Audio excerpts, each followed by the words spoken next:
परम पूज्य गुरुदेव के चरणों में कोटि कोटि वंदन। नवकार मंत्र से आज की क्लास की शुरुआत करते हैं। ओम ह्रीं नमो अरहंताणम। ओम ह्रीं नमो सिद्धाणम।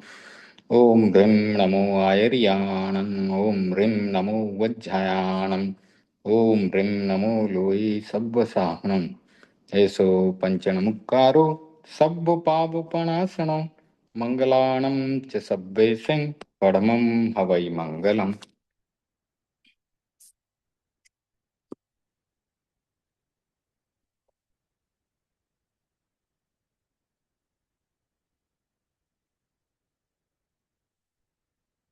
सबसे पहले ध्यान करेंगे। प्रेक्षा ध्यान के लिए जिस किसी आसन में सुखपूर्वक बैठ सकें उस आसन का चुनाव करें। वज्रासन, पद्मासन, अर्ध पद्मासन, सुखासन या कुर्सी पर बैठकर यह ध्यान किया जा सकता है।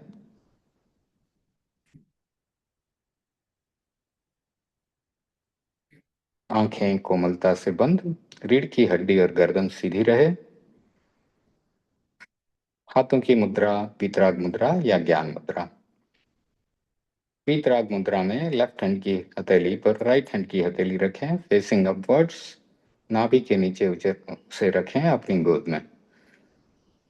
ज्ञान मुद्रा में तर्जनी से अंगूठे को सटाएं, बाकी की अंगुलियां सीधी रहें और उसे घुटने पर रखते हैं। पूरे शरीर को ढीला छोड़ना है। शरीर की पकड़ को ढीला छोड़ें। कोई तनाव नहीं, कोई दर्द नहीं। शरीर के एक एक अंग पर ध्यान लगाएंगे और उसे शिथिल होने का सुझाव देंगे।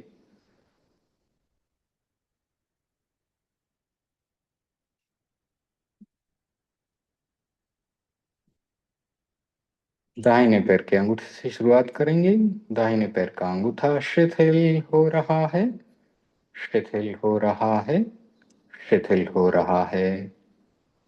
दाहिने पैर की अंगुलियां, पंजा, तलवा, एड़ी सब शिथिल हो रहे हैं, शिथिल हो रहे हैं, शिथिल हो गए हैं। दाहिने पैर का एड़ी से घुटने तक का भाग शिथिल हो रहा है, शिथिल हो रहा है, शिथिल हो गया है। दाहिने पैर का घुटना शिथिल हो रहा है, शिथिल हो रहा है, शिथिल हो गया है। दाएं पैर का घुटने से कमर तक का भाग शिथिल हो रहा है, शिथिल हो रहा है, शिथिल हो गया है।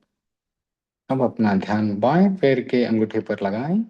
बाएं पैर का अंगूठा शिथिल हो रहा है, शिथिल हो रहा है, शिथिल हो गया है।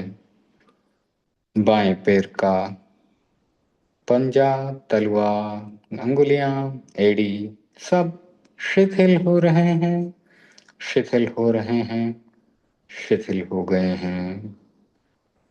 बाएं पैर का एड़ी से लेकर घुटने तक का भाग शिथिल हो रहा है, शिथिल हो रहा है, शिथिल हो गया है।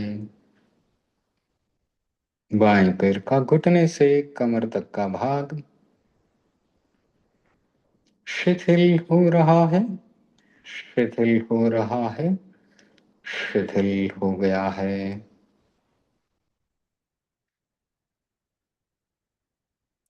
अब अपना ध्यान कमर के ऊपर के भाग पर लगाएंगे।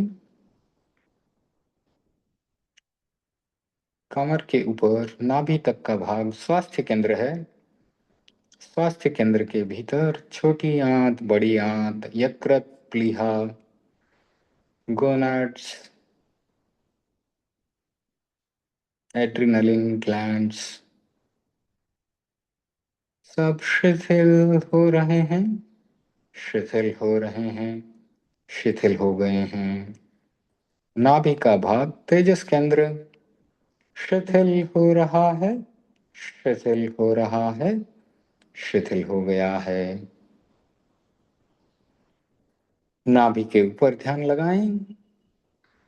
हृदय का भाग आनंद केंद्र, पसलियां, दोनों फेफड़े, आगे का कंधे तक का भाग शिथिल हो रहा है, शिथिल हो रहा है, शिथिल हो गया है।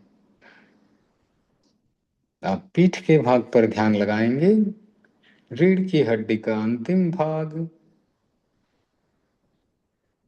शक्ति केंद्र है। शक्ति केंद्र शिथिल हो रहा है, शिथिल हो रहा है, शिथिल हो गया है। रीढ़ की हड्डी, उससे जुड़ा हुआ पूरा स्नायु संस्थान, ईड़ा, पिंगला और सुषुम्ना नाड़ियां, पीठ का पूरा भाग कंधे तक शिथिल हो रहा है, शिथिल हो रहा है, शिथिल हो गया है। दोनों कंधे शिथिल हो रहे हैं, शिथिल हो रहे हैं, शिथिल हो गए हैं। अब अपना ध्यान दाहिने हाथ के अंगूठे पर लगाएंगे। दाहिने हाथ का अंगूठा, अंगुलियां, पंजा, कलाई, हथेली, सब शिथिल हो रहे हैं, शिथिल हो रहे हैं, शिथिल हो गए हैं। दाहिने हाथ का कलाई से लेकर कोहनी तक का भाग शिथिल हो रहा है, शिथिल हो रहा है, शिथिल हो गया है। दाहिने हाथ का कोहनी से कंधे तक का भाग शिथिल हो रहा है, शिथिल हो रहा है, शिथिल हो गया है। अब अपना ध्यान बाएं हाथ के अंगूठे पर लगाएं। बाएं हाथ का अंगूठा शिथिल हो रहा है, शिथिल हो रहा है, शिथिल हो गया है। बाएं हाथ का पंजा, हथेली, अंगुलियां, कलाई, सब शिथिल हो रहे हैं, शिथिल हो रहे हैं, शिथिल हो गए हैं। बाएं हाथ का कलाई से कोहनी तक का भाग शिथिल हो रहा है, शिथिल हो रहा है, शिथिल हो गया है। बाएं हाथ का कोहनी से कंधे तक का भाग शिथिल हो रहा है, शिथिल हो रहा है, शिथिल हो गया है। अब अपना ध्यान कंधे के ऊपर गर्दन पर लगाएंगे। गर्दन का भाग शिथिल हो रहा है, शिथिल हो रहा है, शिथिल हो गया है। गर्दन के भीतर श्वास नली, भोजन नली, थायराइड ग्लैंड्स, पैराथायराइड ग्लैंड्स, सब शिथिल हो रहे हैं, शिथिल हो रहे हैं, शिथिल हो गए हैं। स्वर यंत्र, विशुद्धि केंद्र, सब गर्दन के भीतर हैं। वे भी सब शिथिल हो रहे हैं, शिथिल हो रहे हैं, शिथिल हो गए हैं। गर्दन के ऊपर ठुड्डी, दोनों गाल, दोनों होठ, तालू, दंत पंक्तियां, जिह्वा, जीभ के टिप पर ब्रह्म केंद्र, सब शिथिल हो रहे हैं, शिथिल हो रहे हैं, शिथिल हो गए हैं। ऊपर नाक, जहां पर प्राण केंद्र स्थित है, दोनों गाल, दोनों कान, जहां प्रमाद केंद्र है, दोनों आंखें, जहां चक्षुष केंद्र हैं, सब शिथिल हो रहे हैं, शिथिल हो रहे हैं, शिथिल हो गए हैं। दोनों भ्रुकुटियों के बीच में दर्शन केंद्र, ललाट के बीचों बीच ज्योति केंद्र, उससे थोड़ा ऊपर शांति केंद्र, दोनों brain, left brain, right brain, hypothalamus, pituitary glands, pineal gland, चोटी का भाग जहां ज्ञान केंद्र है, सब शिथिल हो रहे हैं, शिथिल हो रहे हैं, शिथिल हो गए हैं।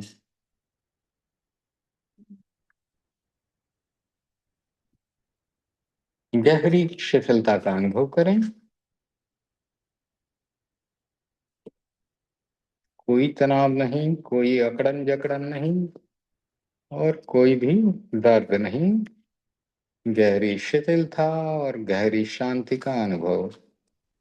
कायोत्सर्ग यानी काया की पकड़ को छोड़ देना, काया का उत्सर्ग कर देना, और शरीर की भिन्नता और आत्मा की भिन्नता का अनुभव करना।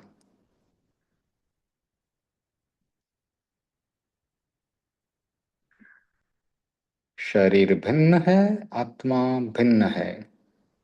शरीर पौद्गलिक है, सड़ता है, गलता है। आत्मा चैतन्य स्वरूप है, वह अजर अमर है।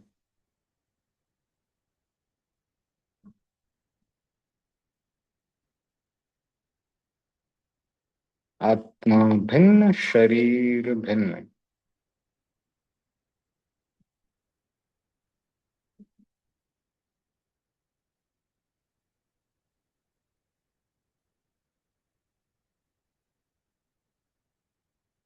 आत्मा और शरीर की भिन्नता का अनुभव करें।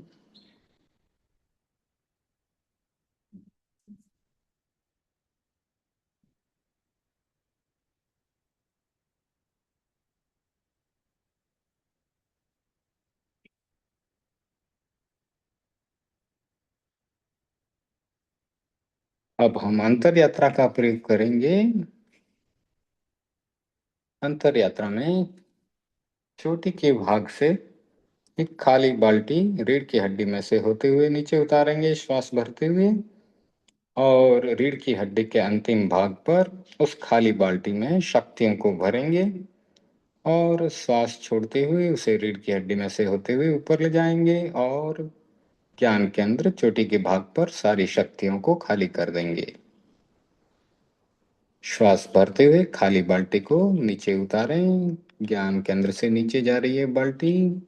श्वास भरते हुए रीढ़ की हड्डी में से होते हुए रीढ़ की हड्डी के अंतिम भाग शक्ति केंद्र पर शक्तियों को इकट्ठा करके बाल्टी में भरें, और श्वास छोड़ते हुए बाल्टी को ऊपर उठाएं, ऊपर उठाएं, ज्ञान केंद्र पर ले जाकर खाली कर दें।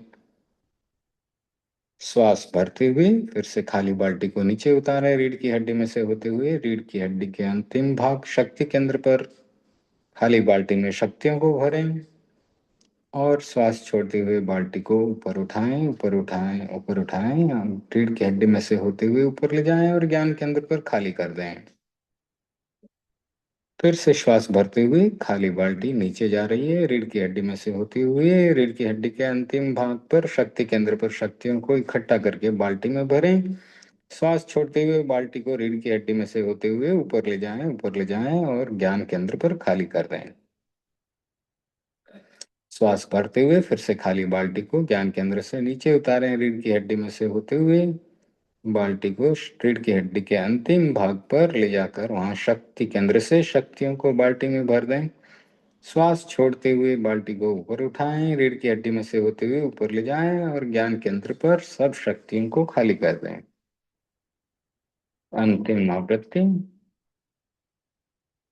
श्वास भरते हुए खाली बाल्टी को रीढ़ की हड्डी में से होते हुए ज्ञान केंद्र से नीचे ले जाएं, नीचे ले जाएं, रीढ़ की हड्डी के अंतिम भाग पर बाल्टी में शक्ति केंद्र की शक्तियों को भरें, और श्वास छोड़ते हुए बाल्टी को ऊपर उठाएं, रीढ़ की हड्डी में से होते हुए ऊपर ले जाएं, ऊपर ले जाएं, और ज्ञान केंद्र पर खाली कर दें। अंतर यात्रा का यह प्रयोग अंतर दृष्टि की जागरण के लिए, अंतर के जागरण के लिए, सुषुम्ना के जागरण के लिए, क्योंकि हमारा चित्त रीढ़ की हड्डी में से प्रवाह करता है, और वहीं पर ईड़ा पिंगला और सुषुम्ना नाड़ियां हैं। सुषुम्ना के जागरण का यह बहुत ही सुंदर प्रयोग है।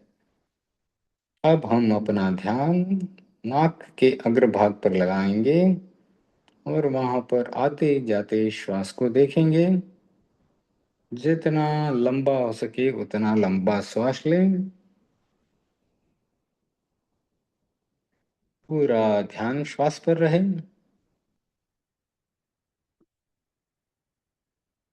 लंबा श्वास आ रहा है, लंबा श्वास जा रहा है।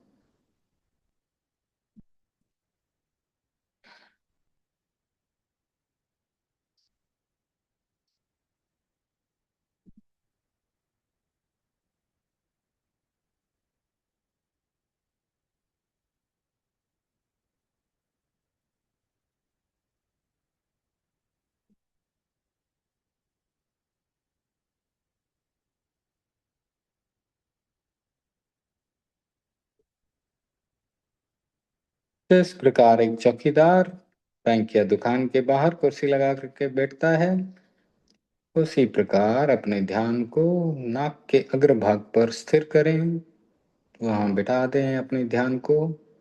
जैसे चौकीदार आते जाते ग्राहक को देखता है, वैसे ही अपने आते जाते श्वास को देखें।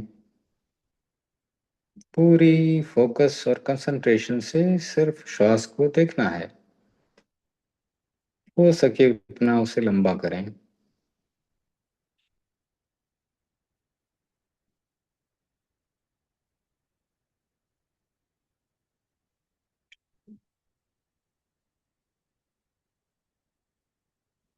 लंबा श्वास आ रहा है, लंबा श्वास जा रहा है।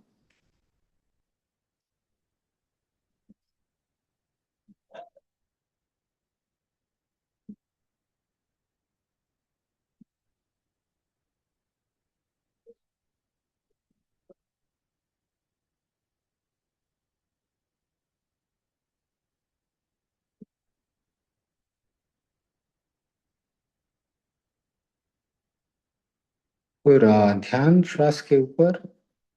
जब जब श्वास पर ध्यान लगाते हैं और श्वास को लंबा करते हैं प्रयत्न पूर्वक, तब तक कोई भी आवेग या आवेश हमें नहीं सताता। क्रोध, मान, माया, लोभ, हास्य, भय, शोक, जुगुप्सा, रति, अरति, स्त्री वेद, पुरुष वेद, नपुंसक वेद सबसे ऊपर उठ जाते हैं, सबसे दूर हो जाते हैं।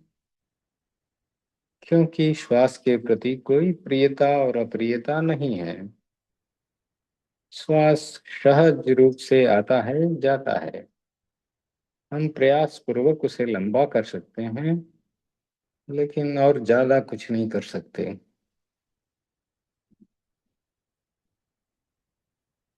श्वास आ रहा है, श्वास जा रहा है।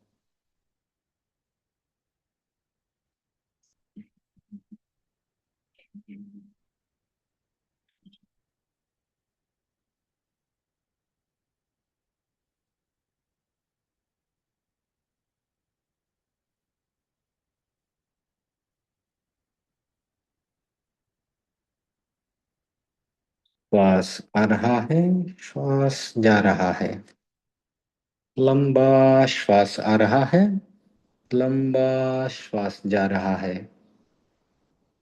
दीर्घ श्वास प्रेक्षा। बीच बीच में श्वास लेने के बाद थोड़ा रुका जा सकता है, श्वास छोड़ने के बाद भी थोड़ा रोका जा सकता है। इससे श्वास और लंबा हो जाएगा।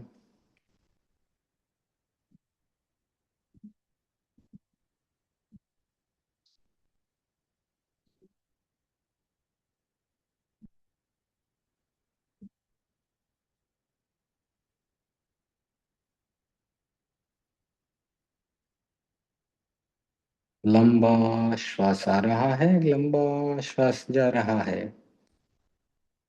श्वास ऐसा आलंबन है जो हमारे साथ हर समय रहता है। इसलिए कहीं पर भी श्वास पर ध्यान लगा करके हम लाभ ले सकते हैं।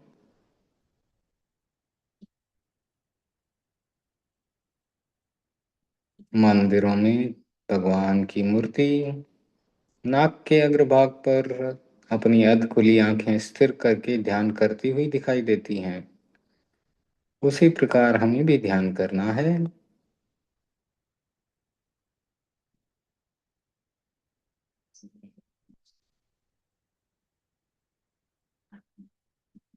पूरा ध्यान श्वास पर रहे। श्वास आ रहा है, श्वास जा रहा है।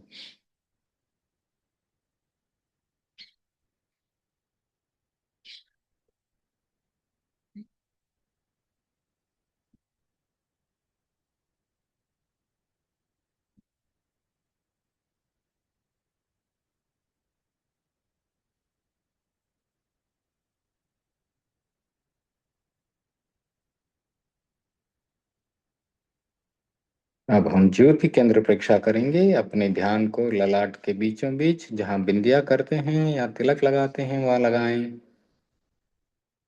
वहां पर शरद पूर्णिमा के बड़े पूर्ण चांद की श्वेत और शीतल किरणों का अनुभव करें। शरद पूर्णिमा की चमकीली श्वेत किरणें पूरी ललाट पर फैल रही हैं और भीतर तक जा रही हैं।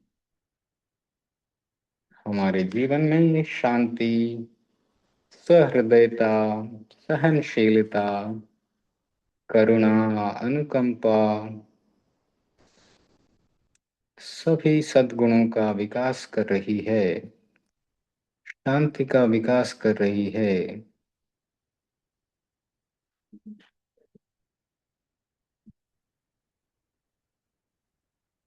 चमकीले श्वेत रंग की किरणें पूरे ललाट पर फैल गई हैं।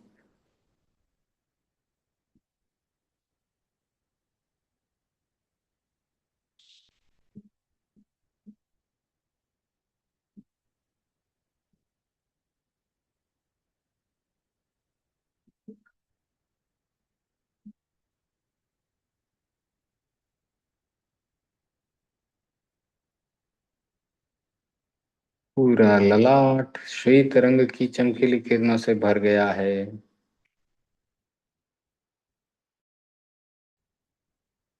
श्वेत रंग शांति का प्रतीक है। युद्ध विराम के समय भी जलाया जाता है। श्वेत है। रंगों के ध्यान से हम अपनी भावधारा भी बदल सकते हैं।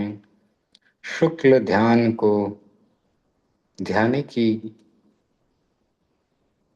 जो क्षमता है, शुक्ल लिस्या को प्राप्त करने की जो क्षमता है, वह श्वेत रंग के ध्यान से प्राप्त की जा सकती है। निरंतर अभ्यास के साथ श्वेत रंग का बहुत महत्व है। साधु संत भी श्वेत रंग के वस्त्र धारण करते हैं।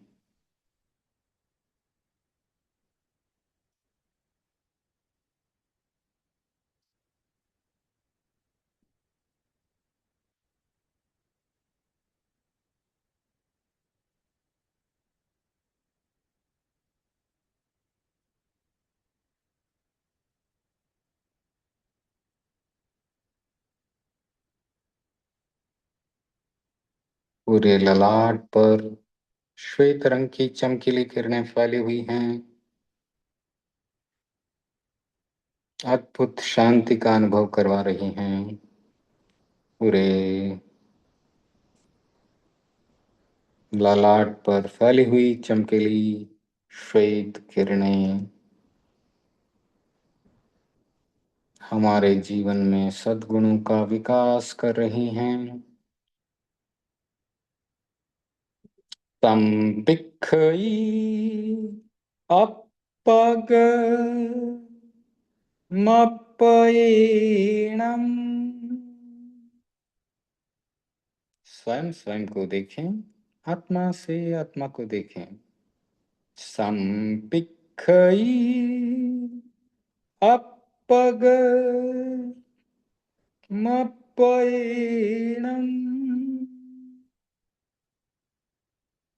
स्वयं स्वयं को देखें, आत्मा से आत्मा को देखें।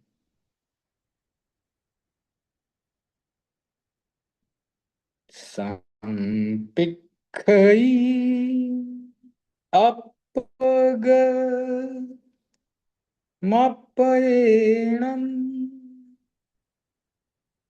स्वयं स्वयं को देखें, आत्मा से आत्मा को देखें।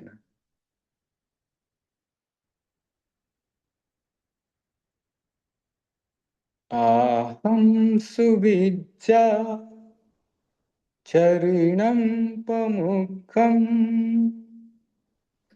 दुख मुक्ति के लिए विद्या और आचार का अनुशीलन करें।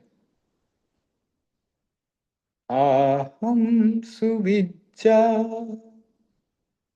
चरणम पमुखम।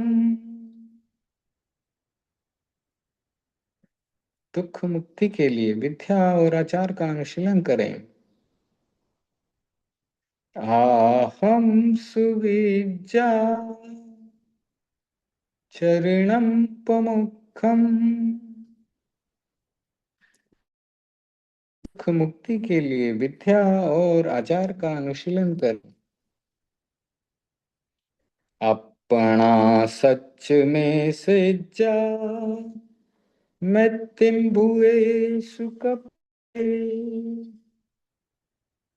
स्वयं सत्य को खोजें और सबके साथ मैत्री करें। अपना सच में से जा मृत्युम भुए सुकपे। स्वयं सत्य को खोजें और सबके साथ मैत्री करें।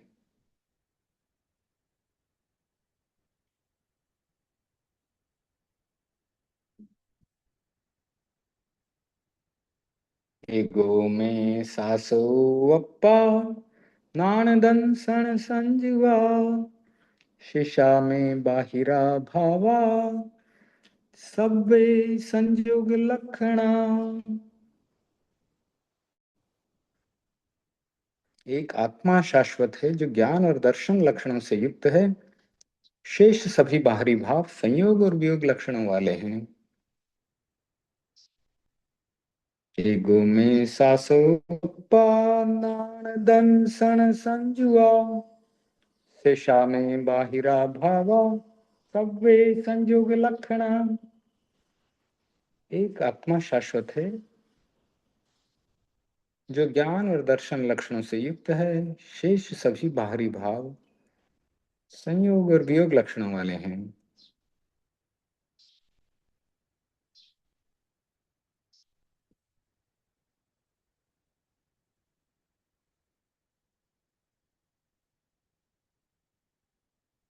अब आप धीरे धीरे 2-3 लंबी सांसें लेते हुए अपनी आंखें कोमलता से खोल सकते हैं। आज का ध्यान का क्रम संपन्न हुआ। अब हम जीव अजीव पुस्तक से 25वें बोल का स्वाध्याय कर रहे हैं। 25वें बोल में चारित्र के 5 प्रकार बताए गए हैं। सामायिक चारित्र, छेदोपस्थापनीय चारित्र, परिहार विशुद्धि चारित्र, सूक्ष्म संप्राय चारित्र और यथाख्यात चारित्र। चारित्र शब्द के 3 अर्थ किए गए हैं। पहला है आत्मा की अशुद्ध प्रवृत्ति का निरोध करना। दूसरा है आत्मा को शुद्ध दशा में स्थिर रखने का प्रयत्न करना। और जिससे कर्म का क्षय होता है ऐसी प्रवृत्ति करना। सामायिक चरित्र क्या है? सामायिक चारित्र यानी समभाव में स्थिर रहने के लिए संपूर्ण अशुद्ध प्रवृत्तियों का त्याग करना सामायिक चारित्र है। छेदोपस्थापन आदि 4 चारित्र इसी सामायिक के ही विशिष्ट रूप हैं। उनमें और गुण संबंधी कुछ विशेषताएं हैं, अतः उन्हें भिन्न श्रेणी में रखा गया है। सामायिक चारित्र सर्व सावध्य योग का त्याग करने से प्राप्त होता है। 3 करण यानी करना, कराना, अनुमोदन करना और 3 योग मन, वचन और काया से पाप युक्त प्रवृत्ति का त्याग करना सामायिक चारित्र है। इसमें अव्रत आश्रव का संपूर्णतया निरोध हो जाता है और यह सिर्फ साधुओं के होती है, क्योंकि सामायिक चारित्र में यावत जीवन, पूरे जीवन के लिए सावध्य योगों का त्याग किया गया है, वह भी 3 करण 3 योग से, यानी 9 कोटि का त्याग है। करना भी नहीं है, कराना भी नहीं है और करने वाले का अनुमोदन भी नहीं करना है, यानी करने वाले को अच्छा भी नहीं समझना है। और मन से भी नहीं, वचन से भी नहीं और काया से भी नहीं। तो जो सावध्य योग में प्रवृत्त है उसको न करना, वो स्वयं न करना है, न कराना है, न किसी का अनुमोदन करना है। मन से भी नहीं, वाणी से भी नहीं और काया से भी नहीं। तो इशारा भी नहीं करना है, बोलना भी नहीं है, और मन में भी गलत चिंतन नहीं करना है। यह है सामायिक चारित्र। हम जो श्रावक लोग करते हैं एक 48 मिनट की सामायिक, वह एक सैंपल है, वह एक नमूना है, और वह भी हम 3 करण और 2 योग से करते हैं। उसमें 6 कोटि का ही सामायिक हमारा ऐसे सामान्य रूप से होता है। कोई कोई श्रावक 8 कोटि का भी कर सकते हैं, पर 9 कोटि का तो सामायिक श्रावक के नहीं होता, वह साधु के ही होता है। फिर है छेदोपस्थाप्य चारित्र या छेदोपस्थापनीय चारित्र। इसका अर्थ है विभाग पूर्वक महाव्रतों को उपस्थापित करना, महाव्रतों की उपस्थापना करना, वो भी विभाग पूर्वक। इसका दूसरा अर्थ है पूर्व पर्याय का छेदन होने पर जो चारित्र प्राप्त होता है वह चारित्र। तो सामायिक चारित्र में सावत्य योग का त्याग सामान्य रूप से होता है। छेदोपस्थापनीय चारित्र में सावत्य योग का त्याग छेद या विभाग या विभेद पूर्वक होता है।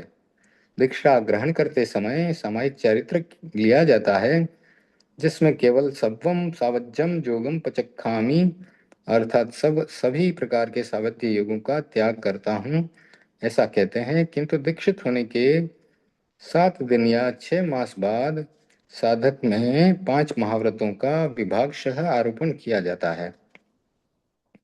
इसे छेदोपस्थापनीय चारित्र कहते हैं। प्रथम ली हुई दीक्षा में दोष आ जाने पर उसका छेदन करने के लिए भी नए सिरे से दीक्षा लेना छेदोपस्थापनीय चारित्र कहलाता है।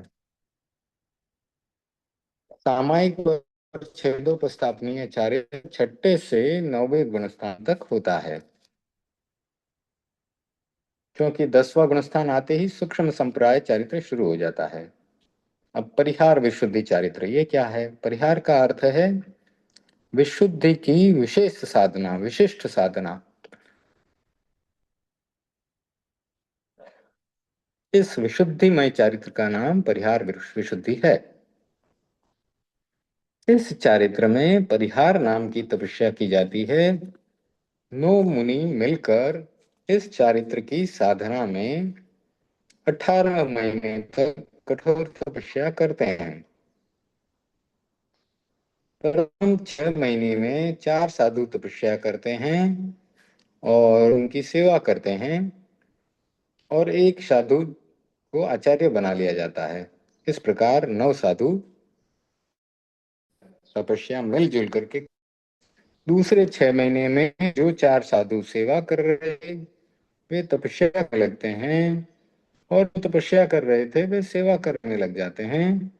आचार्य वही रहता है। तीसरे 6 महीने में आचार्य पद धारण करने वाला तपस्या करता है, और बाकी के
आपका आवाज नहीं आता है दिनेश जी। हाँ, अभी आएगा। वो हाँ। म्यूट हो गया था शायद में। या। तो हाँ, मैं ये बता रहा था कि दो चारित्र, हम परिहार विशुद्धि चारित्र कर रहे थे, तभी फोन जो है थोड़ा गर्म हो गया था, और फोन गर्म होने के कारण डिस्कनेक्ट हो गया था। तो परिहार, हाँ, परिहार विशुद्धि चारित्र जो कर रहे थे, उसके बाद आता है सूक्ष्म संप्राय का चारित्र। जिस अवस्था में क्रोध, मान और माया का उपशम हो जाता है या क्षय हो जाता है, केवल सूक्ष्म लोभ का अंश रहता है, उस समुज्वल अवस्था में सूक्ष्म संप्राय नाम का चारित्र हमें प्राप्त होता है। यह 10वें गुण स्थान की अवस्था है। और यथाख्यात चारित्र जो है, जिस अवस्था में मोह सर्वथा उपशांत या क्षीण हो जाए, उसे यथाख्यात चारित्र कहते हैं। इसे वीतराग चारित्र भी कहा जा सकता है। इसमें पाप कर्म का लगना सर्वथा बंद हो जाता है। इस चारित्र के अधिकारी दो प्रकार के मुनि होते हैं, एक उपशांत मोह वाले तथा एक क्षीण मोह वाले। उपशांत मोह वाले मुनि उसी भव में मोक्ष नहीं जा सकते, क्षीण मोह वाले मुनि उसी भव में मोक्ष प्राप्त कर लेते हैं। यह चारित्र 11वें से 14वें गुण स्थान तक होता है। सामायिक चारित्र का अंश रूप में पालन करने वाला, 12 व्रत का पालन करने वाला, अंश रूप में आरंभ समारंभ में से निवृत्त होने वाला देशव्रती श्रावक कहलाता है। और ये 5 चारित्र जो हैं, इनका यथा विधि विधिवत पालन करने वाले साधु कहलाते हैं। तो साधु और श्रावक में यह अंतर है कि श्रावक के सामायिक भी होती है तो वो 48 मिनट की करता है, और वो 2 करण और 3 योग से ही सामायिक करता है। साधु की सामायिक जीवन भर की होती है, और 3 करण 3 योग से होती है। तो यह फर्क होने के कारण जो 5 चारित्र के अधिकारी हैं वे साधु हैं। अब हम केशी कुमार श्रमण केशी स्वामी जी और जो राजा है परदेसी राजा, उसका व्याख्यान पढ़ रहे थे। और हमने काफी कुछ पढ़ लिया, किस प्रकार से केसी कुमार श्रमण जो है राजा परदेसी को, जो बहुत ही क्रूर था, उसे आत्मा के बारे में बताते हैं। क्योंकि राजा परदेसी जो था अनात्मवादी था, वो आत्मा में विश्वास नहीं करता था। वह कहता था शरीर और आत्मा एक ही है, ये दो अलग अलग नहीं हैं। लेकिन केशी कुमार श्रमण ने तरह तरह के उदाहरणों से उसे समझाया। प्रदेशी राजा ने भी बहुत प्रश्न किए, उसने कई प्रकार के प्रयोग किए थे, उसके बारे में केसी स्वामी को बताया। और इस प्रकार उनका बहुत लंबा वार्तालाप चला। और बाद में राजा परदेसी केसी कुमार श्रमण से समझ गया कि जीव अलग है, आत्मा अलग है। आत्मा सूक्ष्म है, लेकिन शरीर जो है वो स्थूल है। इसी कारण आत्मा दिखाई नहीं देती, आत्मा में कोई भी वजन भी नहीं होता, और आत्मा कहीं पर भी किसी भी रुकावट को भेद करके और जा सकती है, गति कर सकती है। यानी किसी का किसी को आपने कोठी के अंदर भी बंद कर दिया लोहे की, तो भी उसकी मृत्यु हो जाएगी, आत्मा वहां से निकल जाएगी। अब इतना बदल गया है, और इतना बदल गया है, तो वो किस प्रकार से उसके नगरी में वार्तालाप हो रहा है कि अचानक कैसे राजा परदेसी बदल गया, क्या यह वास्तव में बदल गया या नहीं बदला, और अब यह अहिंसा का पालन करेगा तो किस प्रकार से यह अहिंसा का पालन करेगा, और किस प्रकार से अपने पुराने अनात्मवाद से पुनर्जन्मवाद या आत्मवाद में आ जाएगा। किस प्रकार से उसने सच्चाई को समझ लिया है, तो अब उसका आगे का व्यवहार कैसे होगा। जो क्रूरता का व्यवहार उसने किया है, उसका किस प्रकार से वो प्रायश्चित करेगा। तो इसका पाठ अब हम पढ़ रहे हैं। तो राजप्रसाद में बैठा राजा परदेशी चिंतन कर रहा है कि अब मुझे क्या करना है, मेरी जीवन शैली कैसी होनी चाहिए। मैं अब जब आत्मा में विश्वास नहीं करता था तब मेरी सारी जीवन शैली पदार्थ परक और भोग परक थी। जहाँ आत्मा में विश्वास नहीं होता वहाँ पदार्थों का संग्रह करना, अधिक से अधिक भोग करना, यह भोग प्रधान जीवन शैली बन जाती है। वहाँ संयम प्रधान जीवन शैली नहीं हो सकती। बहुत लोग कहते हैं कि यह अवसर मिला है, बार बार मिलेगा कि नहीं, कौन जानता है कि परलोक है या नहीं। जो भोग करना है, जितना भोग करना है कर लो। को जानाई परे लुए अथी व न अथी व पुनो। तो दृष्टिकोण, इसका मतलब है कि कौन जानता है कि परलोक है या नहीं है।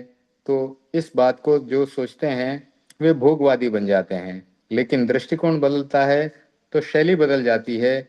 जब यह दृष्टिकोण है कि आत्मा है, पुनर्जन्म है, तो जीवन शैली संयम प्रदान हो जाती है। तो मैं आत्मा हूँ, शरीर को चलाने के लिए ही मुझे पदार्थ का भोग करना है, पर मुझे पदार्थमय नहीं बन जाना है, पदार्थ में लिप्त नहीं हो जाना है। एक दिन मुझे उसे छोड़ना है, छोड़कर जाना है। इसलिए मैं पदार्थ का भोग करूं पर मैं उसमें आसक्त नहीं बनूं। जहाँ पोमम जले जायम नोव लिप्पई वारिणा। जहाँ पोमम जले जायम, इसका मतलब है जहाँ पद्म, पद्म क्या है, कमल है, जले जायम जल में उत्पन्न होता है, नोव लिप्पई वारिणा जो है वो लिप्त नहीं होता है, किसके साथ, वारिना के, पानी के साथ लिप्त नहीं होता है। उसके पत्ते फूल आदि पानी के साथ लिप्त नहीं होते हैं। एवं अलिप्तम कामे हिम तम वयम भूम महानम। उसी प्रकार से जो महान व्यक्ति होते हैं वे काम में, भोग में लिप्त नहीं होते। जैसे कमल कीचड़ में पैदा होता है पर उससे लिप्त नहीं होता, सदा ऊपर ही रहता है। उसी प्रकार मैं पदार्थ में रहूं पर पदार्थ में लिप्त नहीं बनूं। सोना पास में रखूं पर मैं सोना नहीं बन जाऊं। मैं पैसा पास में रखूं पर मैं पैसा मय नहीं बन जाऊं। उसकी मात्र उपयोगिता है, जीवन चलाने के लिए है। जहाँ इस प्रकार का चिंतन होता है वहाँ व्यक्ति पदार्थ का भोग करता है किंतु पदार्थमय नहीं बनता, उसका जीवन भोगमय नहीं बनता। उसके सामने संयम का दर्शन रहता है।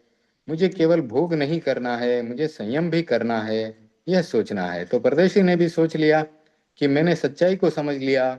इतने दिन मैं अंधकार में था, मेरी आंखों पर एक रंगीन चश्मा लगा हुआ था, सब कुछ एक ही रंग का दिख रहा था। अब वह रंगीन चश्मा हट गया है, सब मुझे साफ दिखाई दे रहा है। अब मुझे क्या करना चाहिए।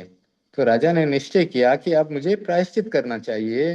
मैंने बहुत क्रूर कर्म कर लिए, बहुत अन्याय किए हैं, क्रूरता का व्यवहार किया है, मुझे उसका प्रायश्चित करना है।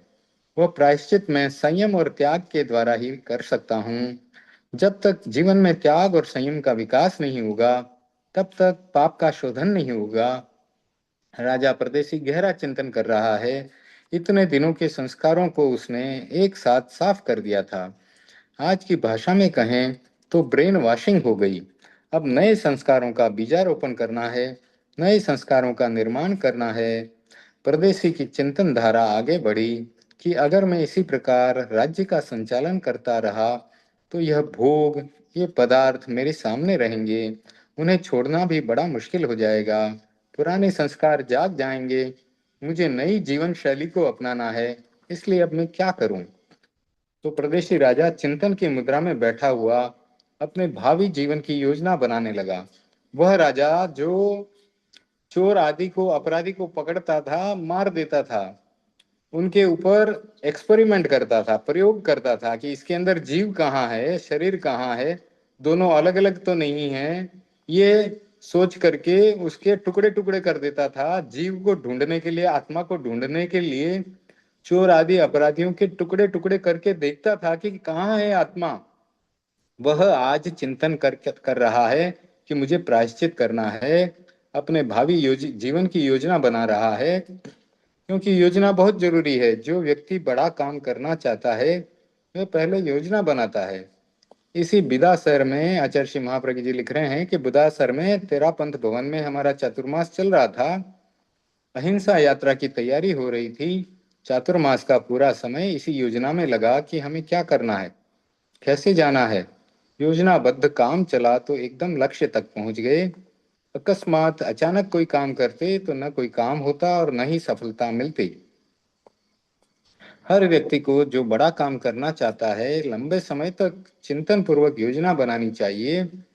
प्रदेशी को तो जीवन का नया प्रसाद खड़ा करना था, इसलिए वह काफी समय योजना और चिंतन में लगा रहा।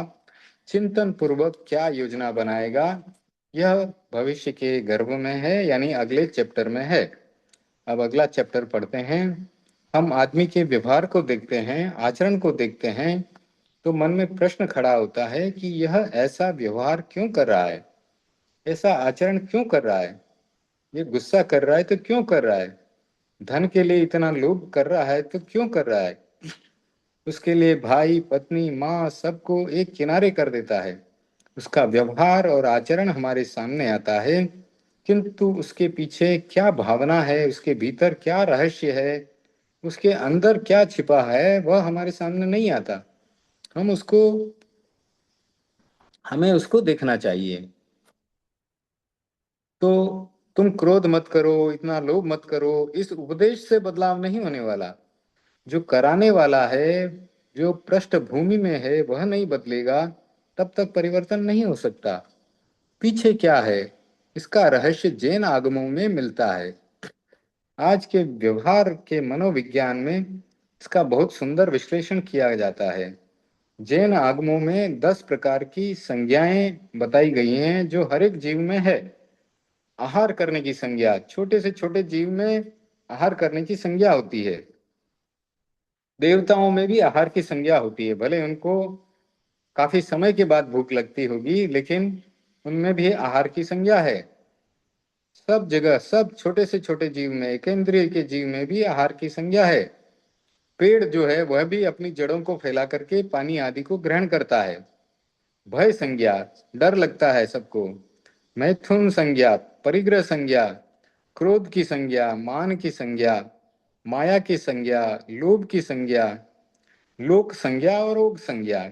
तो इस प्रकार से 10 संज्ञाएं, यानी 10 प्रकार की जो जीव की प्रवृत्ति है, किसी में कम हो सकती है, किसी में ज्यादा हो सकती है। तो इन संज्ञाओं के आधार पर हम व्यक्ति के व्यवहार और आचार का निर्णय कर सकते हैं। आचरण भी अपने आप नहीं होता, व्यवहार भी अपने आप नहीं होता, उसके पीछे इन संज्ञाओं की प्रेरणा होती है। और भी बहुत सारी प्रेरणाएं होती हैं। हम प्रेरणा को देखें, कौन सी प्रेरणा व्यक्ति को इस काम के लिए प्रेरित कर रही है। सिखों के गुरु अमरदास जी 105 वर्ष के हो गए, वृद्ध थे, काफी उनके शिष्य थे। उन्होंने सोचा कि मुझे किसी को अपनी गद्दी दे देनी चाहिए। अनेक शिष्य भी चाहते थे कि हमें गुरु की गद्दी मिले, हमने बहुत सेवाएं की हैं। गुरु ने सोचा परीक्षा के बिना गद्दी नहीं दी जा सकती, योग्य व्यक्ति कौन है इसकी परीक्षा करनी है। सबको इकट्ठा किया, इकट्ठा करके कहा चबूतरे बनाओ, जो सबसे बढ़िया चबूतरा बनाएगा उसे गद्दी दूंगा। सब शिष्यों ने चबूतरे बनाए, गुरु ने देखा और कहा अच्छे नहीं है, पसंद नहीं आए, तोड़ दो। शिष्य नए बनाते गए, अमरदास जी तुड़वाते गए। शिष्य ने सोचा कि गुरु की अवस्था ज्यादा हो गई है, मस्तिष्क की चिंतन शक्ति वैसी नहीं रही है जैसी पहले थी। यदि चिंतन शक्ति अच्छी होती तो ऐसा क्यों करते।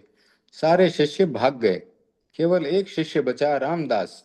दूसरों ने कहा रामदास व्यर्थ का श्रम क्यों कर रहे हो, हम बनाते हैं और ये तुड़वा देते हैं, इसका मतलब क्या है। रामदास ने कहा मेरी प्रेरणा यह है कि गुरु का जो आदेश है उसका मैं अतिक्रमण नहीं करूंगा।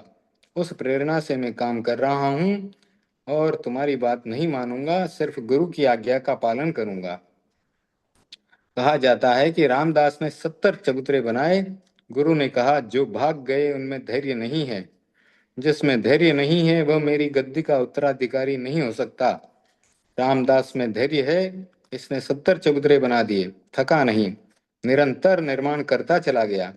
इसने धैर्य का परिचय दिया है, यह मेरी गद्दी का अधिकारी है, मैं इसे अपनी गद्दी सौंपता हूँ। प्रश्न हो सकता है कि ऐसा काम क्यों किया।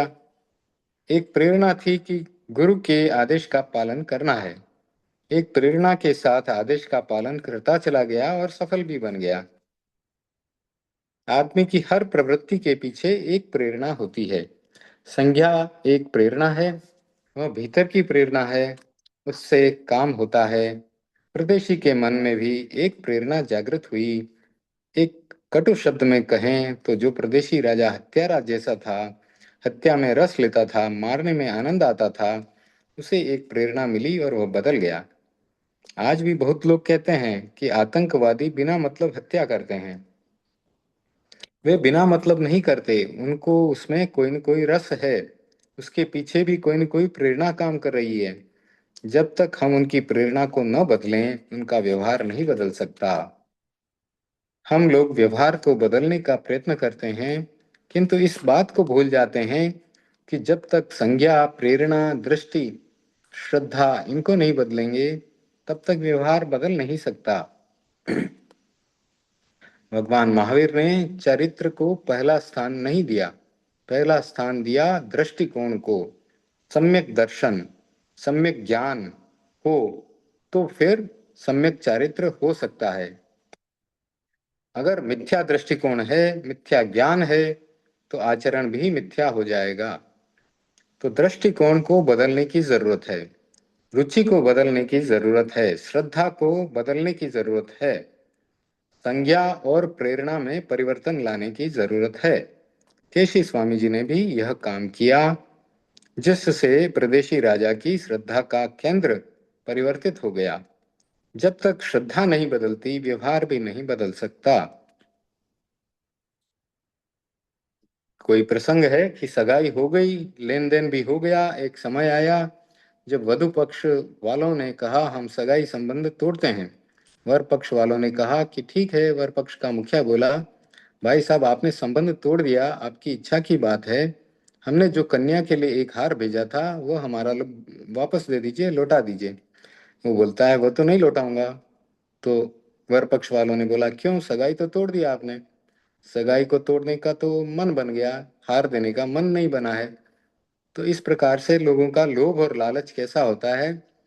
सारा व्यवहार मन बनने पर है। हम मन को कैसे बना सकें, मन हमारा कैसे बदल जाए, कैसे परिवर्तित होकर के सही दिशा में लग जाए। तो केशी स्वामी ने इस प्रकार राजा को संबोध दिया कि उसका मन बदल गया, भावना बदल गई, संज्ञा भी बदल गई और एक नई प्रेरणा जागृत हो गई। राजा ने सोचा कि अब मुझे क्या करना चाहिए। जब तक उसका दर्शन भौतिकवादी था, तब तक पदार्थ के प्रति गहरी आसक्ति थी। आज भी पदार्थों के प्रति गहरी आसक्ति वाले लोग मिलते हैं। गहरी आसक्ति होती है, इसलिए उनका दृष्टिकोण सही नहीं होता। 3 प्रकार की दृष्टियां बतलाई गई, मिथ्या दृष्टि, सम्यक मिथ्या दृष्टि, सम्यक दृष्टि। आज मिथ्या दृष्टि है, पदार्थ के प्रति दृष्टिकोण मिथ्या है और सारा मानदंड उसके आधार पर चल रहा है। आज चरित्रवान आदमी का मूल्य वह नहीं है जो पैसे वाले का होता है। आज समाचार पत्रों में नैतिकता में विश्वास रखने वाले चरित्रवान, आचार संपन्न व्यक्तियों की सूची प्रकाशित नहीं होती। आज करोड़पतियों और अरबपतियों की सूची प्रकाशित होती है। कौन सबसे ज्यादा धनवान है, फोर्ब्स मैगजीन में यह बताया जाएगा कि सबसे ज्यादा पैसा किसके पास है, क्योंकि मूल्य वही प्रतिष्ठा पा रहा है। भौतिकवादी युग में पदार्थ का मूल्य होता है, दूसरा मूल्य प्रतिष्ठित नहीं होता। लेकिन स्वदेशी का दृष्टिकोण बदल गया, दर्शन बदल गया, आचार और व्यवहार अपने आप बदल गया। राजा प्रदेशी ने सबके सामने अपनी योजना प्रस्तुत करने का निश्चय किया। राज परिषद जुड़ी, सब लोग आए। राजा ने कहा कि आज मैं एक नई घोषणा करना चाहता हूँ। सबने सोचा राजा बदल चुका है, अब क्या नई घोषणा करेगा। सब में उत्सुकता पैदा हो गई। राजसभा जनाकीर्ण हो गई, यानी जनता से भर गई। हजारों नागरिक इकट्ठे हो गए। अनेक प्रकार की शंकाएं, आशंकाएं और प्रश्न जनता के दिमाग में कुल बुला रहे थे। यथा समय राजा परदेशी ने कहा, इतने दिनों तक मैं राज्य कार्य संचालन करता था, आज से मैं प्रत्यक्षतः संचालन नहीं करूंगा। परोक्षतः ध्यान अवश्य रखूंगा। मेरे राज्य में 7,000 गांव हैं। उन 7,000 गांवों को मैं 4 भागों में बांट देता हूँ। एक नई घोषणा जनता के सामने आई। जो राजा निरंतर बटोरता था वह आज बांटने की बात कर रहा है। एक होता है बटोरना, यानी इकट्ठा करते चले जाना, संग्रह करते चले जाना। आदमी बटोरता चला जाता है, संग्रह करता चला जाता है। एक होता है बांटना। आदमी संग्रहित वस्तु को बांटता चला जाता है, देता चला जाता है। तो आदमी के मन में बटोरने की लोभ की बात होती है, वह बटोरता ही बटोरता रहता है। एक आदमी जा रहा था, गड्ढे में गिर गया। गड्ढा थोड़ा गहरा था, निकल नहीं पा रहा था। सब लोग इकट्ठे हो गए। उसको बोला, लाओ अपना हाथ दे दो, ऊपर करो, हम तुमको निकाल देते हैं। उसने हाथ ऊपर नहीं किए। लोगों ने कहा, कैसा मूर्ख है, हम इसको गड्ढे से निकालना चाहते हैं, सहायता करना चाहते हैं, और ये हाथ ऊंचा नहीं कर रहा है। काफी समझाया गया, प्रयत्न किया गया, पर सफल नहीं हुआ। इतने में एक आदमी आया। उसने पूछा, क्या बात है? कोई मूर्ख आदमी है, गड्ढे में गिर गया है, निकालने का प्रयत्न कर रहे हैं पर ये निकलना ही नहीं चाहता है। उसने पास में जाकर के देखा और कहा, ये तो मेरा पड़ोसी है, ये बहुत कंजूस आदमी है, ये कुछ भी देगा नहीं। लोगों ने कहा, हम इसको कह रहे हैं कि हाथ लाओ और हाथ दे दो, पर ये हाथ ऊंचा नहीं करता है। तो वो बोला, तुम इसको नहीं जानते, ठहरो, मैं अभी इसे निकाल देता हूँ। वो पास में गया, बोला, ले लो, ये ले लो। और उसने हाथ ऊंचा कर दिया लेने के लिए, और लोगों ने उसे पकड़ करके निकाल दिया। तो आदमी देने में नहीं समझता है, सिर्फ लेने लेने में समझता है। इसका मतलब बहुत कंजूस है, लोभी है। एक होता है लाओ लाओ की भाषा समझने वाला, और एक होता है ले लो की भाषा समझने वाला। यह सारा निर्भर होता है दृष्टिकोण पर। इतने दिन तक राजा परदेसी लाओ लाओ की भाषा समझता था, अब वह लोगों में बांट रहा है, ले लो की भाषा समझने लग गया। राजा परदेसी ने कहा, एक भाग बलवाहन सेना के लिए रहेगा, शासन की सुरक्षा के लिए रहेगा। एक भाग अंतपुर के लिए रहेगा। एक भाग कोष्ठागार के लिए रहेगा। और एक भाग विशाल कूटागार शाला के लिए रहेगा। इन 4 भागों में राज्य को बांट दिया। राजा बहुत व्यवहार ज्ञानी था। सेना जरूरी है, भंडार जरूरी है, अंतपुर की रक्षा करना जरूरी है, और कुटागार शाला यानी अस्त्र शस्त्र जहां पर होते हैं, मिसाइल वगैरह आज की भाषा में, तो कुटागार शाला भी जरूरी है। जो यात्री आते हैं, पथिक आते हैं, गरीब लोग आते हैं, भिक्षुक आते हैं, वे भूखे नहीं रह जाएं, उनको भोजन कराने के लिए एक, ओके सॉरी, कुटागारशाला इन्होंने भोजन कराने के लिए बनाई है। उनको भोजन कराने के लिए एक विशाल कुटागारशाला जरूरी है। यह एक सामाजिकता है। सामाजिक प्राणी केवल अपने स्वार्थ की बात नहीं सोचता, पूरे समाज की बात सोचता है। तो पूरे समाज के लिए खाना खिलाने के लिए कुटागारशाला बनाई। सेना के लिए तो अलग से बना ही दिया था, और भंडार यानी खजाने के लिए अलग बना दिया था, और अंतपुर की रक्षा के लिए अलग बना दिया था। तो अमीर तो पूरे समाज की बात सोचता है सामाजिक प्राणी। अमीर की भी सोचता है तो गरीब की भी सोचता है। केवल बड़ों की सोचें और गरीब की नहीं सोचें, यह व्यवहार में अच्छा नहीं होता। तो व्यवहारिक भूमिका का सम्यक अनुचिंतन न करने वाला, निर्वाह न करने वाला भी वास्तव में धार्मिक नहीं है। ऐसे अनेक प्रसंग हैं जिन्होंने व्यवहार पर ध्यान नहीं दिया, उन्होंने अनेक समस्याएं पैदा कर दी। अभिची कुमार का उदाहरण हमारे सामने है। उसके पिता राजा ने उदयन राजा थे। उन्होंने सोचा कि राजेश्वरी नरकेश्वरी होता है। यह चिंतन करके, इस चिंतन के साथ एक प्रचलित परंपरा को आगे नहीं बढ़ाया।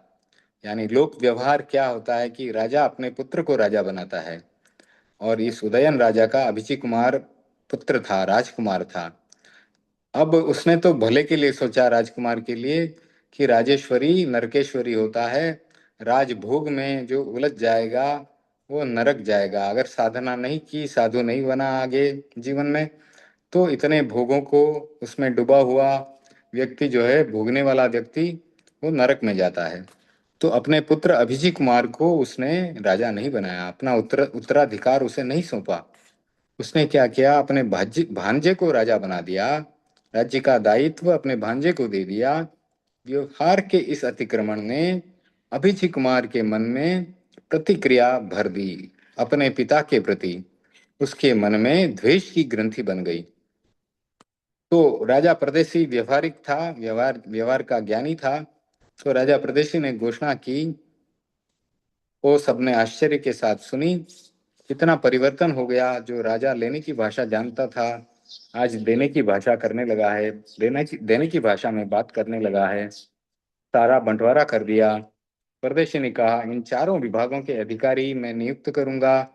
जो अधिकारी होगा वह अपने अपने विभाग का संचालन करेगा, सारा उत्तरदायित्व निभाएगा। मैं अब अपनी साधना में लगना चाहता हूँ, अपनी आत्मा का काम करना चाहता हूँ। मैंने पदार्थ जगत में बहुत जीवन जिया है, अब मैं आत्मा के साम्राज्य में जीना चाहता हूँ, आत्मा के राज्य में जीना चाहता हूँ, मैं आत्मा के राज्य में जाना चाहता हूँ। सब लोगों के मन में कई एक नई भावना उत्पन्न हो गई। क्या परदेशी ऐसा कर सकता है? क्या क्या ऐसा ऐसा हो सकता है? भीतर ही भीतर एक अंतर द्वंद्व सा पैदा हो गया। लोग समझ नहीं पा रहे हैं कि जो हो रहा है वो वास्तव में सच है क्या, या कोई दिवा स्वप्न है, कोई हम दिन में स्वप्न तो नहीं देख रहे हैं। समस्या से समाधान की ओर। एक व्यक्ति जन्म लेता है, वो जन्म के साथ संबंधों से जुड़ जाता है। वह नहीं जानता, पर लोग जान लेते हैं कि यह उसकी माता है, यह पिता है, यह भाई है। अनेक संबंध उसके साथ जुड़ जाते हैं। समाज का मतलब है संबंधों की श्रृंखला। जब कोई साधु बनता है, उसके लिए कहा जाता है संजोगा विप्र मुक्कस्स, यानी सभी संबंधों से मुक्त हो जाता है, विप्र मुक्त हो जाता है। संजोग से मुक्त हो जाता है यानी संबंध से मुक्त हो जाता है। एक सामाजिक प्राणी कभी संबंधों से मुक्त नहीं हो सकता। परिवार का संबंध है, पड़ोसी का संबंध है, गांव का संबंध है, समाज का संबंध है। संबंध में रहने वाला कभी संबंधातीत जीवन जी नहीं सकता। वह संबंधों के साथ ही जीता है। संबंधों में ये सारे चिंतन आते हैं। उन चिंतनों का एक वर्गीकरण भगवान महावीर की वाणी में बहुत सुंदर मिलता है। 10 विहे धम्मे पणत्ते, यानी धर्म 10 प्रकार के हैं। ग्राम धर्म, नगर धर्म, राष्ट्र धर्म, ये सारे धर्म। लेकिन ये सब लौकिक धर्म, ये सारे मोक्ष के धर्म नहीं हैं। कुछ लोकोत्तर धर्म हैं और कुछ लौकिक धर्म हैं। इन सबको ठीक से समझे बिना समग्र जीवन की कल्पना नहीं की जा सकती, और एक व्यक्ति समग्रता का जीवन नहीं जी सकता। एकांगी होता है, निरपेक्ष। समाज में कोई निरपेक्ष जीवन जी नहीं सकता। आचार्य श्री महाप्रज्ञ जी बहुत बार कहते हैं, निरपेक्ष केवल अस्तित्व ही हो सकता है, व्यक्ति कभी निरपेक्ष नहीं हो सकता। आत्मा निरपेक्ष हो सकती है, किंतु कोई शरीरधारी निरपेक्ष नहीं हो सकता। वह सापेक्ष होता है क्योंकि उसका जीवन दूसरों पर डिपेंडेंट है, निर्भर है। सापेक्षता का जीवन जीता है। हम सब सापेक्ष हैं। एक कर्मचारी मालिक सापेक्ष है, एक मालिक कर्मचारी सापेक्ष है। दोनों में से किसी में निरपेक्षता का भाव आ जाए तो न मालिक का काम चलेगा और न ही नौकर का काम चलेगा। बहुत लोग कहते हैं कि मैं नहीं आ सका क्योंकि कोई नौकर नहीं मिला। नौकर के बिना एक पैर भी नहीं रख पाते। नौकर को पैसे की जरूरत है, इसलिए वह भी मालिक के सापेक्ष है। तो इस सापेक्षता के साथ करुणा का योग बहुत जरूरी है। करुणा है तो सापेक्षता अच्छी होती है, अथवा सापेक्षता है तो करुणा का विकास अच्छा होता है। एक मिल मालिक निरपेक्ष था, बहुत ही क्रूर था, क्रूर व्यवहार करता था। उस क्रूरता से उस क्रूरता के कारण धंधे को भी चौपट कर लिया। अंत में सारा कारोबार बंद करना पड़ा। राजा परदेशी का दृष्टिकोण पदार्थवादी, भौतिकवादी और उपभोगवादी था। वह निरपेक्षता का प्रयोग करता था। सारे राज्य की प्रजा बड़ी दुखी हो गई। केसी स्वामी के साथ संवाद हुआ, उनका उपदेश सुना तो उसका दृष्टिकोण बदल गया। यह निश्चित सिद्धांत है कि दृष्टिकोण बदलता है तो व्यवहार भी बदल जाता है, आचार भी बदल जाता है, यानी आचरण भी बदल जाता है। उसका दृष्टिकोण भोगवादी नहीं रहा, पदार्थवादी नहीं रहा। संतुलित और समन्वयक परक हो गया। दो ध्रुव हैं, एक बिल्कुल एकांतवाद, दूसरा भी एकांतवाद। दोनों में मेल नहीं है, यह हमारी समस्या है। बीच का सूत्र है सापेक्षता। हम अनेकांत की दृष्टि से देखें, शरीर शरीर के बिना आत्मा का काम नहीं चलता और आत्मा के बिना शरीर का काम नहीं चलता। एक आदमी बोलता है तो कौन बोलता है? क्या शरीर बोलता है? शरीर नहीं बोल सकता, क्योंकि अगर शरीर बोलता तो एक मरे हुए आदमी का भी शरीर बोलता था। तो क्या आत्मा बोलती है? शरीर नहीं है तो आत्मा भी नहीं बोल सकती, क्योंकि मोक्ष चले गए तो जो मुक्त आत्माएं हैं वे तो नहीं बोलती। इसीलिए शरीर और आत्मा दोनों का योग होना चाहिए। फिर तभी भाषा होती है, तभी चिंतन होता है, तभी मन होता है और तभी मनन होता है और तभी व्यवहार होता है। तो शरीर और आत्मा दोनों हैं, तब ये सारी बातें होती है। हमारा व्यक्तित्व सापेक्षता के आधार पर बना हुआ है। हम सापेक्षता पर विचार करें। जब व्यक्ति सापेक्षता का दृष्टिकोण समझ लेता है कि मैं मनुष्य हूँ, दूसरा भी मनुष्य है, दूसरे मनुष्य की व्यथा में मैं भागीदार बनूं, यह मेरा कर्तव्य है, राष्ट्र धर्म है, समाज धर्म है, यह बात जब समझ में आती है तो चेतना का एक परिवर्तन होता है और व्यक्ति कष्ट सहन करने करके भी उस काम में लग जाता है। आज इस बात की अपेक्षा है कि हम मानवीय दृष्टिकोण को मूल्य दें। भगवान महावीर की वाणी में कहूँ तो मानव मात्र के प्रति नहीं, प्राणी मात्र के प्रति हमारा दृष्टिकोण बदलना चाहिए। आज वनस्पति जगत के प्रति इतना क्रूर व्यवहार हो रहा है, उसके साथ अन्याय हो रहा है, उसी का परिणाम है कि पर्यावरण बिगड़ रहा है। तो हमारे जैन धर्म के सिद्धांत हमें बहुत कुछ सिखाते हैं। तो अगर जैन धर्म के सिद्धांतों पर व्यक्ति चले तो पर्यावरण बिगड़ेगा नहीं, क्योंकि संयम से आदमी रहेगा। जितनी जरूरत है उतना इस पर्यावरण से लेगा, उससे अधिक नहीं लेगा, तो पर्यावरण का बैलेंस बना रहेगा, बिगड़ेगा नहीं। एक आदमी जैन शास्त्र सम्मत षड जीव निकायवाद को ध्यान से पढ़े, पृथ्वी काय, अप काय, तेजस काय, वायु काय, वनस्पति काय और त्रस काय, ये जीवों के 6 निकाय हैं। ये सब आत्माएं हैं, इनकी आत्मा समान है। आत्मा की समानता का चिंतन उसे हिंसा न करने के लिए प्रेरित करेगा। तो उसके मन में संयम आएगा, वो अनावश्यक हिंसा नहीं करेगा, पर्यावरण का प्रदूषण भी नहीं होगा। आज यह चेतना समाप्त हो गई। भगवान महावीर ने गृहस्थ को कभी रोका नहीं कि तुम यह काम मत करो। वे जानते थे कि यह अव्यवहारिक बात है, क्योंकि भगवान ऋषभ ने गृहस्थ अवस्था में खेती करना सिखाया, हर प्रकार का काम करना सिखाया। तो गृहस्थ को खेती करनी पड़ेगी और भी बहुत कुछ करना पड़ेगा। सामाजिक मनुष्य आवश्यक हिंसा से नहीं बच सकता, किंतु जब वह अनावश्यक हिंसा में लिप्त होता है, लोभवश हिंसा करता है, तो बहुत समस्याएं पैदा हो जाती है, पर्यावरण फिर प्रदूषित हो जाता है। लेकिन आवश्यक हिंसा भी हिंसा ही है, उसका तो पाप लगता ही है, और उसका भी हमें, उस पाप को भी जब वह उदय में आएगा तो भोगना पड़ेगा। एक आदमी को रहने के लिए मकान चाहिए, जिसके पास पैसा है, संसाधन है, वह मकान बनाना चाहता है।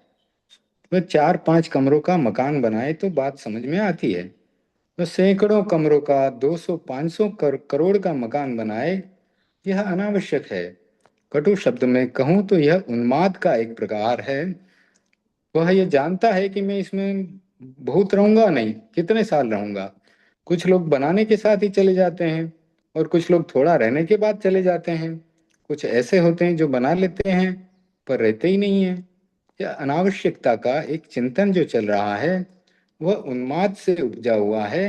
आगम की भाषा में यह संज्ञा मात्र है। यदि अनावश्यक काम कोई न हो, आवश्यकता का विवेक करें, तो मेरा विश्वास है कि समाज के बहुत सारे दुख समाप्त हो सकते हैं। आज जो सबसे बड़ी समस्या है वह है भूख की समस्या। उसके कारण चोरी, डकैती, आतंक, हिंसा के नाना रूप सामने आते हैं। उसके आधार पर नक्सलवाद आदि न जाने क्या क्या पनप रहे हैं। आतंकवाद, नक्सलवाद आखिर भूखा आदमी क्या करेगा? हम जड़ की बात को समझने का प्रयत्न करें। मैंने यह देखा कि जड़ की समस्या के समाधान का प्रयत्न होता तो उसका परिणाम भी कुछ अलग ही होता। बिहार में एक जिला है, बाढ़ जिला। वहाँ हिंदू मुस्लिम दंगे होते रहे हैं। होली के दिन तो प्रायः गोलियां चलती थी। और भी बहुत समस्याएं थी। वहाँ अणुव्रत शिक्षक संसद के कार्यकर्ताओं ने काम शुरू किया और उसका सार्थक परिणाम सामने आया। लोगों ने बताया कि यहाँ 2-3 वर्ष से इतनी बुरी स्थिति थी, आतंकवाद, हिंसा आदि बहुत कुछ चलता था। अब वे वहां पर अच्छे शांति शांति प्रिय नगर के रूप में पहचान उस गांव की बन गई। तो वहां पर अणुव्रत शिक्षक संसद के कार्यकर्ताओं ने कार्य किया। अणुव्रत यानी छोटे छोटे व्रत उनको समझाए, तो उसके कारण वहां पर शांति हुई। तो अब होली के दिन भी वहां पर लड़ाई झगड़े या दंगे नहीं होते। हिंदू और मुसलमान के ये दंगे अब बंद हो गए। होली मिलन का कार्यक्रम होता है। तो हम एक दूसरे को समझने का प्रयत्न करें, अनावश्यक सुविधा से दूर रहकर आवश्यकता पर विचार करें। तो जितनी हमें हमें आवश्यकता है उतना ही उपभोग हमें करना है। तो बहुत सारी समस्याओं का समाधान हो जाएगा। राजा परदेशी के हृदय में भी करुणा और संवेदनशीलता का भाव प्रबल बन गया। उसका दृष्टिकोण सापेक्ष बन गया। उसने जनता की समस्याओं पर ध्यान केंद्रित करना शुरू कर दिया।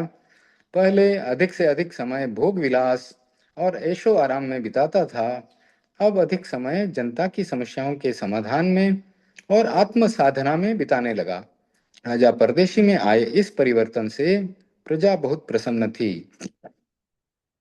किंतु कुछ अंतरंग व्यक्तियों को राजा परदेशी का यह बदला हुआ चरित्र प्रिय नहीं लगा, अच्छा नहीं लगा। उनका मन दुखी हो गया, विषण्ण हो गया, प्रतिक्रिया से भर उठा। क्या यह विषाद और प्रतिक्रिया किसी अनर्थ को जन्म देगी? तो ऐसा होता ही है राजमहलों में। तो अगर राजा पावरफुल नहीं है तो विद्रोह चालू हो जाते हैं, षड्यंत्र चालू हो जाते हैं। आप लोगों ने अकबर की जो है स्टोरी और उसकी जो कुछ फिल्म या धारावाहिक भी कई बने हैं वो देखे होंगे। तो उसमें भी राजमहल में कितने कितने षड्यंत्र चलते रहते हैं। कोई सौतेली माँ है तो वो नहीं चाहती कि उसका बेटा राजा बन जाए या उसका बेटा राजा बन जाए। तो इस प्रकार से बहुत तरह के षड्यंत्र चलते हैं, क्योंकि व्यक्ति के भीतर क्रोध, मान, माया, लोभ, हास्य, भय, शोक, जुगुप्सा, रति, अरति, स्त्री वेद, पुरुष वेद और नपुंसक वेद, ये चार कसाय और नौ नौ कसाय, ये हर समय काम करते रहते हैं। तो इसलिए वे व्यक्ति को सही आचरण नहीं करने देते। तो यह मोहिनी कर्म जो है हमें भ्रमित करता रहता है और संसार में घुमाता रहता है। तो अब आज का समय थोड़ा आज जल्दी संपन्न कर रहे हैं। आज और भी कई कार्यक्रम हैं, इस कारण से हम थोड़ा सा जल्दी आज संपन्न कर रहे हैं। आप सब इस स्वाध्याय से जुड़े उसके लिए बहुत बहुत धन्यवाद। हम सब आचार्य श्री महाश्रवण जी के बहुत बहुत आभारी हैं। अब आचार्य श्री की आज्ञा से, परम पूज्य गुरुदेव की आज्ञा से मंगल पाठ करते हैं। आज का यह स्वाध्याय का क्रम यहाँ संपन्न होता है। अगले रविवार को फिर से जुड़ेंगे। संस्कृत प्राकृत की क्लासेस चली रही हैं हर गुरुवार शुक्रवार को। जैसे भी हो सके लाभ लें। ओम ह्रीं नमो अर्हन्ताणं, ओम ह्रीं नमो सिद्धाणं, ओम ह्रीं नमो आयुर्याणं, ओम ह्रीं नमो वज्जायाणं, ओम ह्रीं नमो लोये सव्वसाहुणं। ऐसो पंचणमुक्कारो सव्व पावपणासनो मंगलाणं च सव्वेसिं परमं हवै मंगलम्। चत्तारि मंगलम् अर्हन्ता मंगलम् सिद्धा मंगलम् साहु मंगलम् केवलीपणत्तो धम्मो मंगलम्। चत्तारि लुगुत्तमा अर्हन्ता लुगुत्तमा सिद्धा लुगुत्तमा साहु लुगुत्तमा केवलीपणत्तो धम्मो लुगुत्तमो।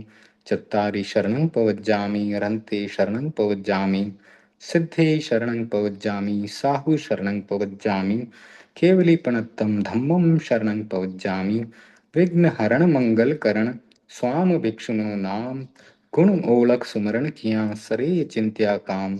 विघ्न हरण मंगल करण स्वाम भिक्षुनो नाम गुण ओलख सुमरण किया सरे चिंत्या काम। विघ्न हरण मंगल करण स्वाम विष्णु नाम। गुण ओळख सुमरण किया सरे चिंत्या काम। सरे चिंत्या काम सरे चिंत्या काम। धम्मो मंगलम किट्ठम अहिंसा संजमो तवो। देवावितं नमंसन्ति यस्य धम्मे सयामणो। चैत्ता भारहं वासं चक्रवर्ती महिड्यो। संति संति करे लोये पत्तो गई मणुत्तरम। देवदानव गंधर्वा जख रक्षस किन्नरा। मम भयारिं नमंसन्ति दुःखरं ये करन्ति तं। सर्वमङ्गलमाङ्गल्यं सर्वकल्याणकारणं प्रधानं सर्वधर्माणां जैनं जयति शासनं। मङ्गलं भगवान् वीरो मङ्गलं गौतमो गणि। मङ्गलं स्थूलिभद्राध्या जैन धर्मोऽस्तु मङ्गलम्। मङ्गलं मतिमान भिक्षु मङ्गलं भारमल्लकः। मङ्गलं रायचन्द्राध्या मङ्गलं तुलसी गुरु। महाप्रज्ञोऽस्तु मङ्गलं महाश्रमणोऽस्तु मङ्गलं तेरा पंथोऽस्तु मङ्गलम्। उपसर्गहरं पासं पासं वन्दामि कं गणमुक्कं। विषहर विषनिन्नासं मङ्गलकल्याण आवासं। विषहर फुल्लिङ्गमन्तं कण्ठे धारयिजे श्यामणो। तस्य गहरोगमारि दुष्टजरा जन्ति सामं।